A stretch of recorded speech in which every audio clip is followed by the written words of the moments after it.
അങ്ങനെ ഈ റമദാനും നമ്മുടെ അടുത്ത് വിട പറയുകയാണ്. ഇനി ഇടയത്താഴങ്ങളില്ല, നീണ്ട നീണ്ട തറാവീഹ് നിസ്കാരങ്ങളില്ല. ശൈത്താനെ അതിൻ്റെ ചങ്ങലയിൽ നിന്നും അഴിച്ചിടാൻ പോവാണ്. നരകത്തിൻ്റെ വാതിലുകളൊക്കെ മലർക്കെ തുറന്നിടാനും പോവാണ്. പക്ഷെ ഈ കഴിഞ്ഞ റമദാൻ നമുക്ക് കാണിച്ചു തന്ന ചില തെളിവുകളുണ്ട്. ഹൃദയം എത്ര ഉറഞ്ഞു പോയവനും അവൻ്റെ പടച്ചവൻ്റെ മുന്നിൽ അലിയാൻ പറ്റുമെന്ന്. നമ്മുടെ തറാവീഹുകൾ ഒരു തെളിവാണ്.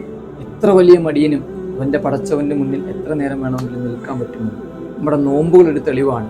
എത്ര വലിയ വിശപ്പുള്ളവനും പടച്ചവനെ കുറിച്ച് പറഞ്ഞാൽ അവൻ്റെ വിശപ്പ് മാറും, വയറ് നിറയും. നമ്മുടെ ഇടയത്താഴങ്ങൾ ഒരു തെളിവാണ്.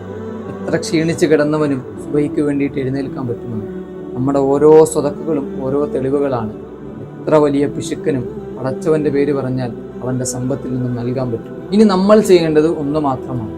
ചെറിയ പെരുന്നാളിന്റെ മഗ്‌രിബിന്റെ ബാങ്കുലി കേൾക്കുമ്പോൾ ഈ റമദാൻ സമ്മാനിച്ചതൊന്നും നമ്മൾ പിറകെ കളഞ്ഞിട്ട് വരരുത്. അടുത്ത റമദാനിൽ നമ്മൾ ആരൊക്കെ ഉണ്ടാകും എന്നറിയില്ല. പക്ഷെ ഉണ്ടായാൽ അതുവരെയും ഇതൊക്കെ നിലനിർത്താൻ നമ്മളെ കൊണ്ട് പറ്റും.